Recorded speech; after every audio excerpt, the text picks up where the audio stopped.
कहानी के शुरुआत में हमें रास्ते में जाते हुए दो बसेस को दिखाया जाता है। उस बस में बहुत सारी फीमेल स्टूडेंट्स होती हैं, जो वे सभी अपने क्लास के लिए जा रही होती हैं। उन्हीं में से एक का नाम मित्सुको था, जो दिखने में काफी प्यारी थी। वो अपनी नोट्स बुक में कुछ लिख रही होती है। तब उसकी फ्रेंड्स उससे कहने लगती हैं कि क्या तुम हर वक्त लिखती रहती हो? क्या मिलेगा इस तरह की नोट्स बनाने से? यहाँ देखो सभी लोग एंजॉय कर रहे हैं, तुम भी क्यों नहीं करती? ये कहकर उसकी फ्रेंड उसकी नोटबुक को छीन लेती है और उसका पेन नीचे गिर जाता है और वो अपना पेन उठाने के लिए जैसे ही झुकती है, तभी हम देखते हैं कि उस समय कोई चीज बहुत तेजी से आती है और उस लड़कियों के साथ उन दोनों बसेस को आधे पर से ही काट देती है, जिसकी वजह से सारी की सारी लड़कियां दो हिस्सों में कट जाती हैं। इसी के साथ जैसे ही मित्सुको ऊपर उठती है, तब यह देखकर काफी हैरान हो जाती है कि यह क्या हो गया। अब क्योंकि वो नीचे पेन लेने के लिए झुकी थी, इसीलिए बच गई थी। यह देखकर बहुत ज्यादा डर जाती है और बस से उतरकर भागने लगती है। यहाँ पर हमें पता चलता है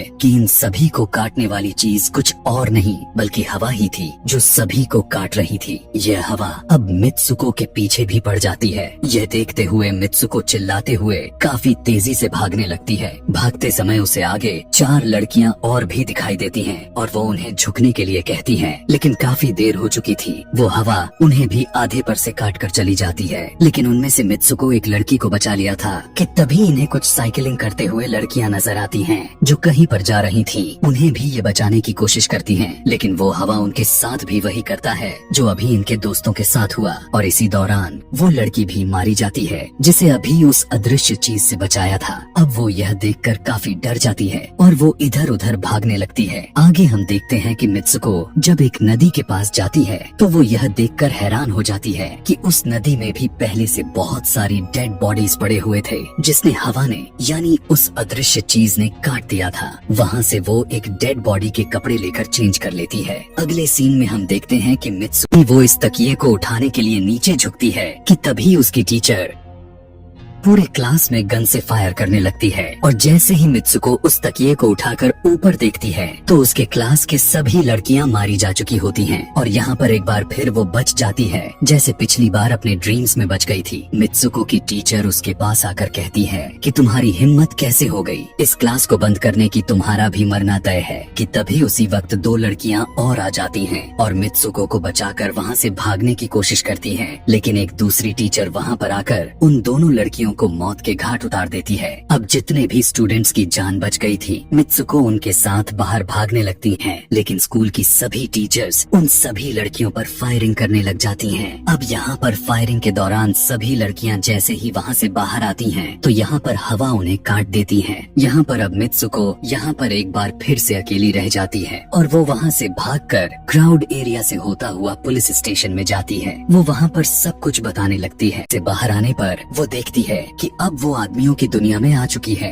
वहीं पर उसके पोस्टर्स भी लगे हुए थे, जिस पोस्टर को कुछ लड़के देख रहे थे। तभी एक लड़का मित्सुको के पास आकर कहता है कि तुम फ्यूचर में हो। इस बात को सुनते ही वो बेहोश हो जाती है। कुछ टाइम के बाद जब उसे होश आता है, तब वो आगे बढ़ती है। तब वो देखती है कि एक बूढ़ा आदमी गेम खेल रहा होता है और उसी गेम में मित्सुको वही कैरेक्टर नजर आती है जो अभी बनी हुई है। मित्सुको को देखते ही बूढ़ा आदमी कहने लगता है कि मैंने ही इस गेम को बनाया है और मैं ही हूँ जो तुम लोगों को कंट्रोल कर रहा हूँ। तुम तो बहुत पहले मारी जा चुकी थी, लेकिन मैंने तुम्हारा डीएनए लेकर तुम्हें फिर से बनाया। मित्सुको को जब यह बात सुनकर उसे पता चल जाता है कि यह एक गेम है, तो उसे लगता है कि शायद मैं अभी भी अपने दुनिया में जा सकती हूँ। कि तभी उसी समय एक आदमी आता है और मित्सुको को अपने पास बुलाने लगता है। तब वो बूढ़ा आदमी मित्सुको से उसकी आखिरी लेवल को कंप्लीट करने के लिए कहता है। वो आगे बढ़ने लगती है कि तभी मित्सुको को अपने दोस्त की कही हुई बात याद आ जाती है कि अगर हम इस दुनिया में कुछ ऐसा करेंगे जो दूसरी दुनिया में इम्पॉसिबल हो, तो तुम इस गेम से बाहर आ जाओगी। और इसी के साथ वो इस आदमी का गला दबा देती है